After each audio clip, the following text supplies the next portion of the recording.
Thank you very much for that introduction, and thank you as well to everyone who's joining me for this session.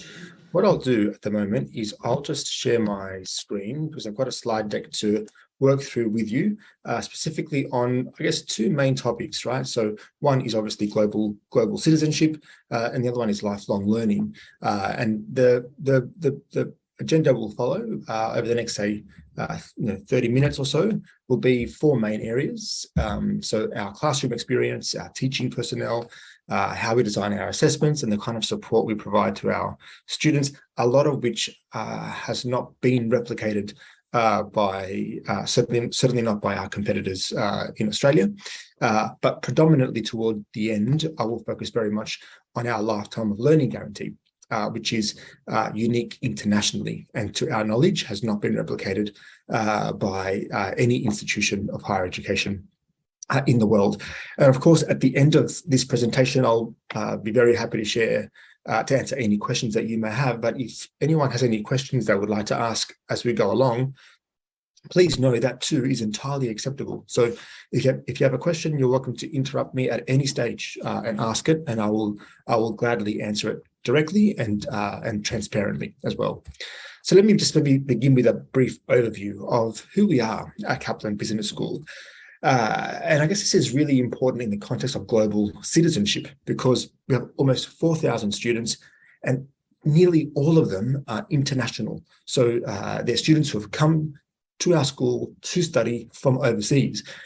Now, that makes it absolutely essential for us to have graduate attributes that are reflective of that student population, which is why we have 7 graduate attributes. But for us, the most important is the theme of this conference, and that is global citizenship. So it's essential for us that in every subject and in every course that we know for certain that students, upon graduation, have developed the skills necessary to make them decent global citizens, irrespective of whether they decide to stay in Australia or return back to their country of origin. Now, as a school in Australia, it's also important to note that we ourselves practice global citizenship because we're part of the international Kaplan conglomerate, whereby we educate in a dozen or 2 dozen countries, more than 1 million students every year around the world. But here locally, as Kaplan Business School, we do so across the 5 campuses that you see there. At the moment, I'm based in Melbourne, but most of my time is spent in Sydney. And our courses, they're both undergraduate, so bachelor courses, and postgraduate master's courses in really diverse business-related disciplines. But I guess the most popular one is our MBA.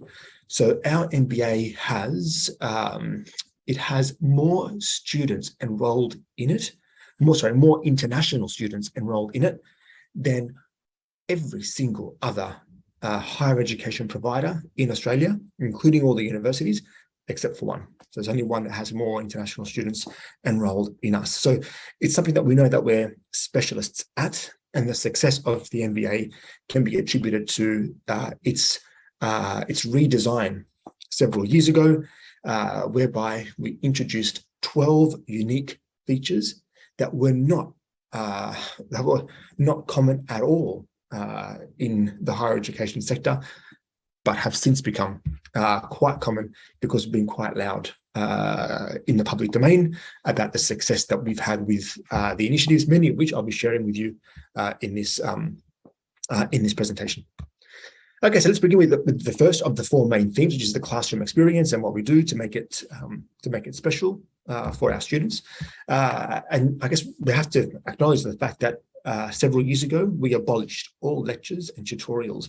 So there's no such thing at Kaplan Business School as a lecture. So that will never happen. What we do have, though, are interactive workshops. And what makes these workshops genuinely interactive is that they're characterized by something that we call the 10-minute rule. And the 10-minute rule means that a teacher, so a facilitator, is prohibited from talking to students for longer than 10 minutes without breaking the class up into some kind of intellectually stimulating activity that reinforces the learning outcomes. And we enforce the 10-minute rule because at Kaplan Business School, our teachers don't create their own slide decks. We provide them with the slide decks, and engineered within the slide decks is a pedagogically sound interactive activity every 3 or 4 slides, so that it coincides with the 10-minute rule. And you would have heard me just then mention, the term facilitators or teachers, educators. Sometimes we call them workshop leaders. What we will never do is call them lecturers, because a lecturer lectures. So there's someone who, I guess, is doing what I'm doing now with you, right? Someone who's just talking to students or at students nonstop, and that's not at all the philosophy that we accept here at Kaplan. We know that there's something that we're very, very good at. In fact, arguably among the best, is online delivery. And this has been recognised by the regulator in Australia because back in March 2020, when the first COVID-19 lockdowns occurred throughout the country, the regulator selected us as the only independent institute of higher education in Australia to co-produce a 6-part webinar series on how other institutions could replicate the success that we've had with online delivery. And the way that we've done that really is to make sure that it's identical to on-campus delivery. And that means absolutely everything that a student on campus receives, we have to make sure that an online student receives, so that there's no difference at all between the two. Whereas at most other institutions, it's the opposite. So if you're studying online, instead of having access, to what other institutions call a lecture or a tutorial, instead what you get is short 15-minute videos, which makes many students feel inferior. And we've seen the outcome of that throughout 2020 and 2021, where the government data shows that student satisfaction plummeted because of the way that online delivery was structured. So we also make recordings of our workshops available for students. And, I emphasize the word workshop. So when I say that the online delivery is identical to the on-campus delivery, that includes the activities, right? So if there's an activity run in the classroom, the same activity is run in an online environment. If an on-campus student has a 3-hour workshop a week, the online student also has a 3-hour workshop every single week. So we can never be accused by any students of favouring one cohort over another. We've completely banned prescribed textbooks because we know that international students are price sensitive, and really almost every student, irrespective of whether they're international or not, is price sensitive. So for them to pay quite high tuition fees, and then on top of that have to fund hundreds of dollars in textbooks every trimester, that's completely, in our view, that's completely unreasonable. And so instead of prescribing textbooks, we provide for students specially curated resources that we make available online. And because we recognize that everyone has their own learning style, we feel it is lazy and negligent to only provide them with, say, journal articles or textbook chapters. And so for every subject, every week, the students receive a video, a podcast, an industry paper, an interactive online forum, a glossary of popular terms, and so on and so forth. That makes for a more engaging experience. And all of that is in addition to their 3-hour weekly workshop. Okay, so what about our teachers? Our teachers now go through, well, not now, as of 2017, go through a very, I guess you could call it a challenging recruitment process. And it's challenging because it's absolutely essential to us that we only employ teachers who are genuinely supportive and nurturing. If those two words cannot be used to describe them, supportive and nurturing, they will not be recruited to work with us at Kaplan Business School. So that means we audition them. So we don't just ask them a series of questions. We also request that they demonstrate for us how they would facilitate an activity in a classroom. Because it's one thing to convey information to students, it's another to be able to engage them in a meaningful, interactive, classroom-based activity. Now, of course, qualifications are important, like they're essential. But for us, like many students have said to us is, I don't care if my teacher has 10 PhDs. What matters to me as a student is that they're able to share in class real life examples of when they themselves have implemented in a real business environment what they're telling students. And so that's why we mandate that a teacher has to have either recent industry experience or be currently employed. So actually today working in industry, so that they're practicing what they're preaching. And diversity is important as well. You know, like at Kaplan Business School, we have students from 83 different countries, and none of those countries represent more than, you know, say 20 or 25% of our student cohort. So you come to a Kaplan Business School campus, and it's this beautiful diversity of different color and language and style, and so it's critical to us that our faculty are also reflective of that diversity, and we take that into account whenever we're recruiting. Now, of course, engaging our students is of paramount importance, but it's just as important for us to engage our own teaching staff. And so we've done the complete opposite of what the higher education sector has done in Australia. So the trend for years in Australia has been the casualisation of staff, whereas at Kaplan Business School, it's been the opposite. So every single trimester since 2016, so I was appointed back in 2015. Since 2016, we've transitioned more and more casual staff. So back when I started, every single member of our teaching team was employed in a casual contract, which is unstable, unpredictable, whereas now it's just 31%, which is excellent for us. And in the same vein that we want that we demand that our teachers are supportive and nurturing with their students, we understand that means that we as leaders have to be supportive and nurturing with our teachers. And that's exactly what we try to practice. And we saw that during COVID, like faculty engagement levels plummeted across the country, but not at Kaplan Business School, where they increased by more than 20%. And they increased by more than 20% because our own teaching staff don't just work at Kaplan Business School, they work at other institutions as well. Usually they work at other universities. And what COVID did for us was it demonstrated for our faculty just how much we profoundly care for their welfare. And that was evident to them, especially during COVID, because they were more easily able to compare the way that we treated them compared to the way that their other employers treated them.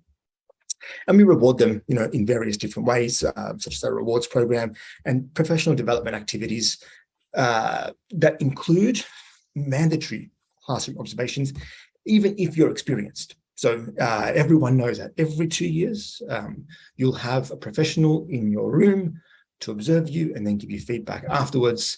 But there are over a dozen ways that we provide additional professional development, including the provision of weekly webinars and cohort-based training, which means sometimes there's a particular cohort that we know our educators need to be more educated about. So, for example, a couple of years ago, our analyses revealed that students of Chinese origin had lower pass rates than any other nationality. So it was critical for us then to develop what we call the China Ready training program, so that we could educate our educators on how to get the best out of that one cohort. And there are several others for which we've run similar programs in the recent past. Our assessments as well have been designed in such a way to reflect learning, right? So many assessments are the complete opposite of learning. They're merely an assessment of recall. And what underpins that for us is one rule, and that rule is when designing an assessment, does the assessment reflect the kind of work that an employer would be expecting of the student if they were to employ them? If the answer is no, then that assessment cannot be used, right? So there is no employer that will ever expect a student to write, to expect their employee to write a theoretical essay or literature review.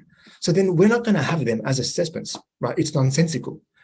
It doesn't mean that we don't value theory. My God, like we think theory is of supreme importance. But the way that we get students to demonstrate their understanding of theory is not via an archaic assessment design that contradicts what employers are demanding. What employers demand are activities such as the accumulation of portfolios, the practice inherent in simulations, and so on. Now, what makes us certain that we are complying with our own self-imposed assessment philosophy is an assessment writing matrix that's designed and endorsed by one of our governance committees, and it includes things like maximum word counts based upon the Australian qualifications framework. It mandates that there is a minimum of 3 assessments. That way, we can ensure that none of them are too consequential. So by having 3 assessments, it means that we can also rule out any assessment being weighted at more than 40%. And we understand too that that people are good at expressing themselves in different forums. And so for that reason, if we accept that a student can be fantastic at expressing themselves in a written way, and someone else is better at expressing themselves, say, verbally, or someone else is better at expressing themselves in a simulated activity, then we have to make sure that everyone has the best opportunity to demonstrate their acquisition of the learning outcomes.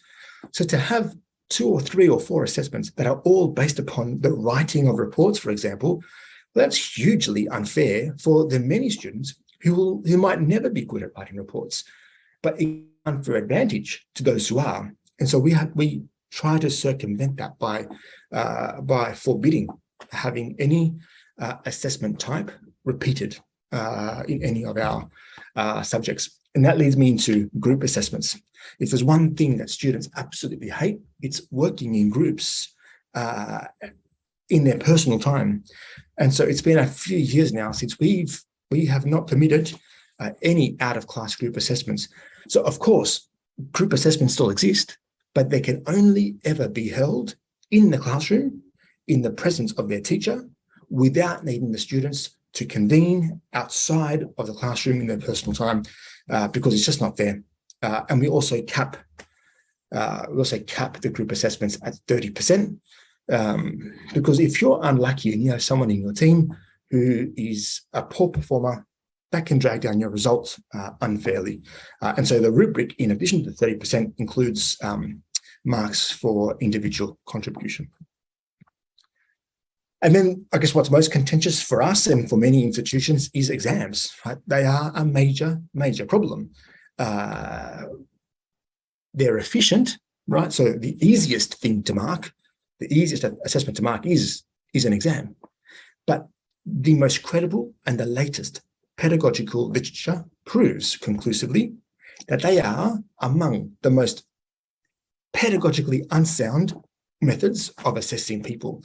And so to include something that evidence is now saying is completely ineffective, to me is just staggering why exams still exist. But I believe it is because of people's perceptions of efficiency or their own experiences as a student that they feel ought to be replicated for other students.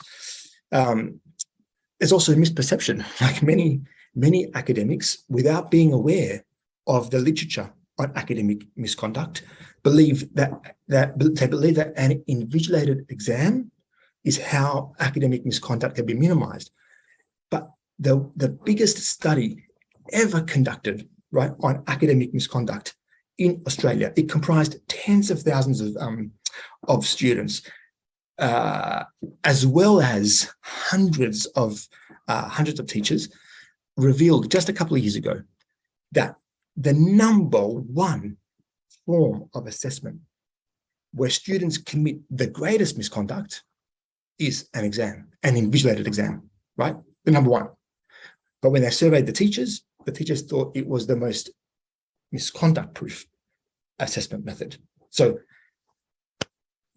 that gap is just undeniable, So for us, like, there's no way we're going to have exams to cover in business school.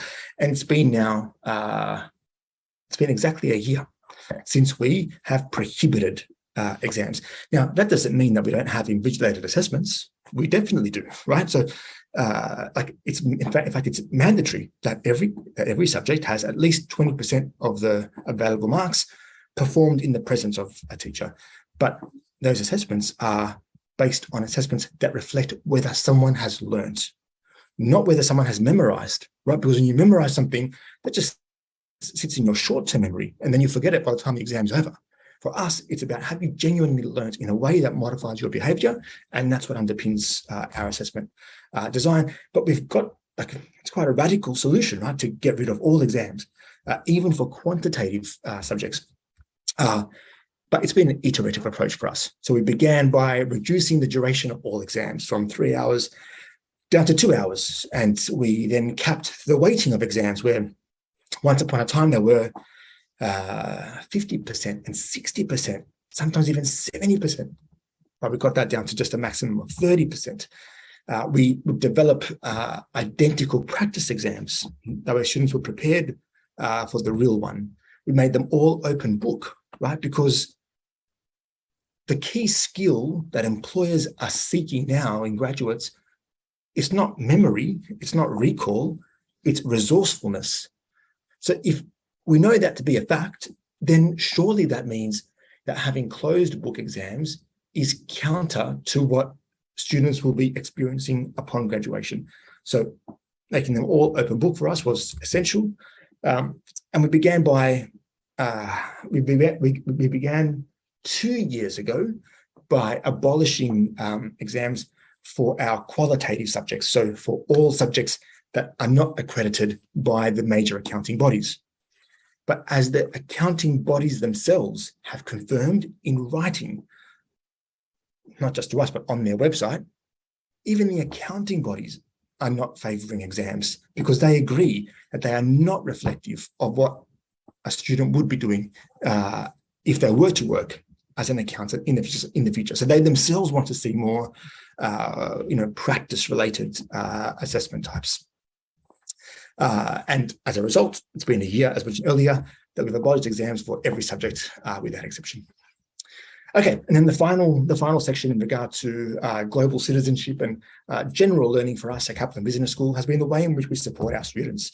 And the way that we support them is via a lot of one-on-one support, such as having our alumni employed to provide tutoring services, particularly on quantitative subjects at all of our campuses, as well as online. I won't read all of these out one by one. I'll just quickly go through and emphasize a couple of them, such as Study Week. Almost every single institution dedicates the final teaching week of their semester or their trimester to revision. But that's too little, too late. Like if you're behind as a student, to wait until the last possible minute for revision, that to me seems negligent. So we introduced years ago Study Week in week 6, so that students are able to catch up on less material, thereby improving their retention of knowledge, which we found has been far more effective as measured by our increase in progression. And then we have intervention officers as well.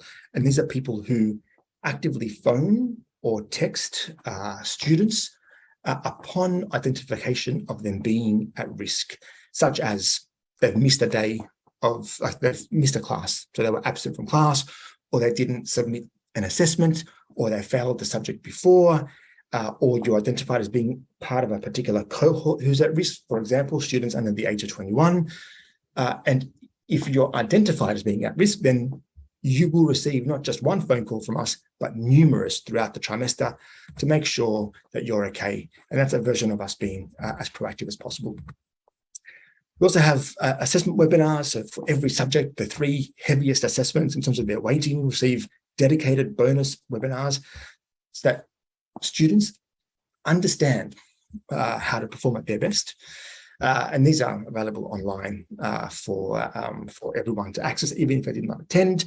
We hold bonus workshops on a whole range of different software, completely free for students to attend. And that leads me to our lifetime of learning guarantee. So this is really quite special for us because it basically means that our students, our graduates, receive two benefits that no one else, that no other institution has is offering their alumni. The first is career coaching, and that's available forever and for free.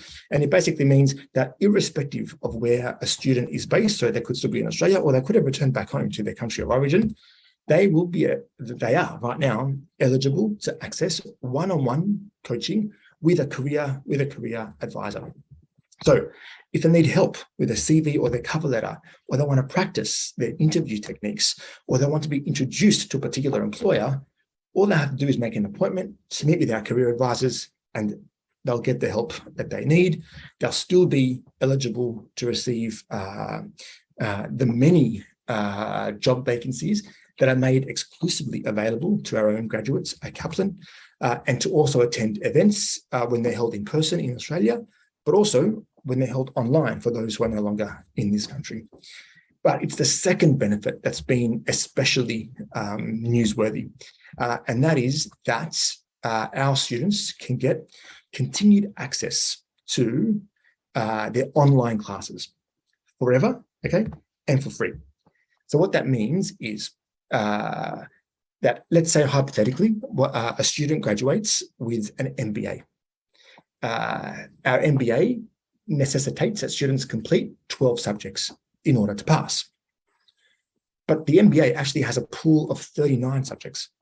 So a student, upon graduation, can then forever and for free continue to attend the live, so the synchronous online classes, not just of the 12 subjects they completed in the MBA, but of any of the 39 subjects they completed. So that means their skills remain current for as long as they're engaged in their program. Their employers are more assured that their students have not forgotten what they were taught because they're still actively engaged in the program. And this, as per the career coaching, is available irrespective of where they are in the world. And it's been a program that we've had in place now for about 2 years. And we've just introduced, as of last trimester, certification. So many students are members of professional associations that mandate the accumulation of points for continuing professional development. And so now, whenever they attend an online class, we'll provide them with official Kaplan certification that they can then use when demonstrating that they've remained current with their knowledge. And this is the kind of meaningful provision of benefits and services that creates far more loyal alumni. And we're certainly seeing the benefits of that, even for current students. So if you're a current student and you have within your class an alumni who looks like you and sounds like you, and you can see your teacher who's been instructed to engage with alumni in the classroom, so you can see this former colleague of yours demonstrating in class the career they're now pursuing, that reinforces for them, their potential as well. And a common concern among people is that, there are issues with capacity, like what happens if we have too many people joining these classes. But as yet, that hasn't posed a problem, maybe because we have hundreds of classes that we run every trimester, but as yet, no capacity issue has emerged, despite growth in registrations for this program increasing by 30% every trimester over the past 2 years. So the outcomes of this include, as mentioned in the opening, we're among the top 20% of all institutes in terms of quality education as measured by the federal government. We're among the top 3 business schools, that includes all universities in Australia, in terms of teaching quality for postgraduate students. For student support, every single year we exceed every single public university on that metric. International awards, national awards, like the Pioneer Awards, are the world's most sophisticated awards platform for international education. We won the Student Support Award last year for as global recipients. The AFR stands for the Australian Financial Review Higher Education Awards. They're the most prestigious in this country, in Australia. We were the first non-university to have been acknowledged as a finalist, specifically in the international education category. There's the International Student Barometer, right? So over 60 participating institutions from around the world. We're number one, globally number one for the quality of our courses, the quality of our learning support. And CELT is our own internal instrument for student evaluations. And our Net Promoter Score is currently plus 50, which is, the envy of many institutes. Like that's higher than almost every single firm in the Fortune 500. And our teaching philosophy means that our students rate our teachers 4.7 out of 5. Which brings me to the end of my presentation. I might just stop sharing my screen now and then see if anyone has any questions they would like to ask, which they can do either by unmuting or by asking the question via the chat function. If there are no questions, that's okay. We can bring this session to a close. Wait, so can you please stay with us for the Q&A session? Sure. Yeah.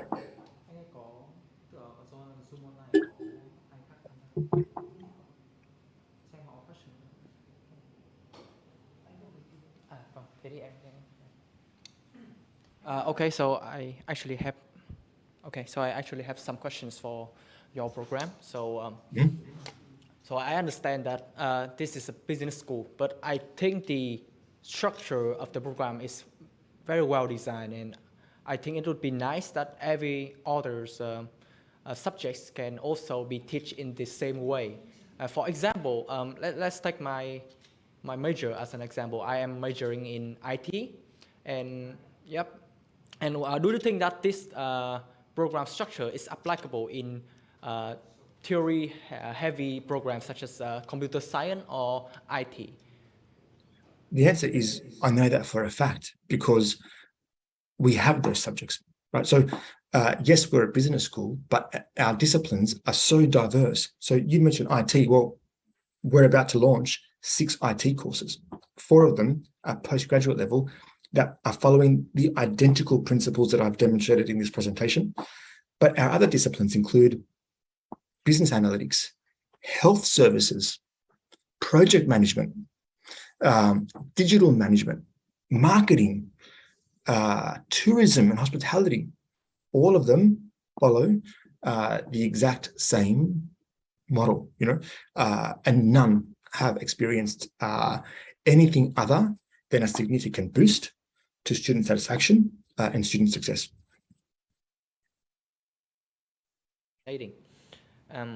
Also, can you return to the?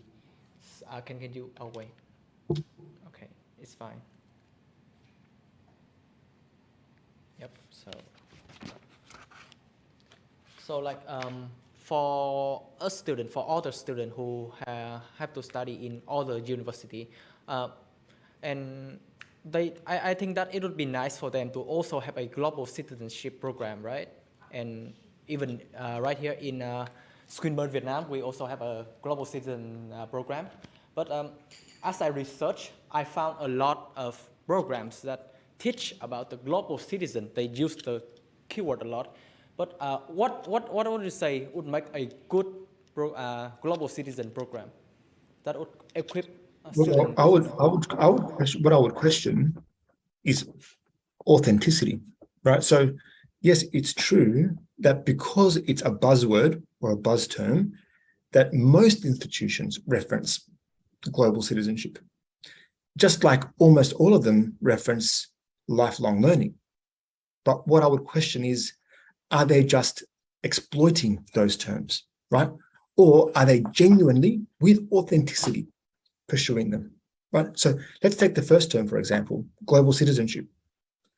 If you're being authentic that you're cultivating global citizenship, demonstrate how that's done. So, for example, what kind of services are you providing to students who are not in your country? How are you embedding global citizenship concepts within the curriculum? Now, for example, if your curriculum is full of case studies from the United States, right? you are not, you are not demonstrating global citizenship. If all of your textbooks are based on, have been written by white male authors, you're not demonstrating global citizenship, right? So to what extent is an institution authentically embracing that concept? And I would argue many are not. Similarly, with lifelong learning, everyone's embracing lifelong learning. I'm yet to see a single institution genuinely pursuing it. Now, that criticism cannot be targeted at Kaplan Business School, because you graduate from us, you'll be able to attend your classes forever, right? Without being charged at all for it. I'm aware of only one other institute in the United States that's done something a little bit similar. After we had launched ours, they had come to us for some guidance on how they could replicate it. So that would be my response. To what extent are you taking these terms seriously, as opposed to using them for marketing purposes? One last question about the program. When you say lifetime guarantee of learning, that the graduate student can still access to the existing materials, right? So what if the materials in the course change, or maybe the structure of the program change? Will they get access to the new one, or will they get access to the old one? The new one, and that's the whole point, right? It's pretentious and unrealistic for any institution to assume that what they've taught students throughout their degree is enough to last any more than a few years in a world that's changing so rapidly. What we say is we acknowledge that. So that's why if you become a member of our alumni community, you'll be able to continue to remain up to date as we change our curriculum. Because for some of our disciplines like IT and analytics, we have to change the curriculum every trimester. That's how quickly those industries are evolving. So if it's been a year, 5 years, 10 years since you completed your IT or analytics degree, and you have not engaged during that time with scholarly activity, you are behind. Unless you graduated from a school that enables you to remain up to date without having to invest additional funds. Thank you a lot. Thank you. Okay, so I'm certain that I'm certain that my concerns has been answered. So now we'll have a short break before moving on to the final session at 3 p.m. So please return here by 5 minutes earlier so we can start the next session on time. Thank you, Doctor. Thank you.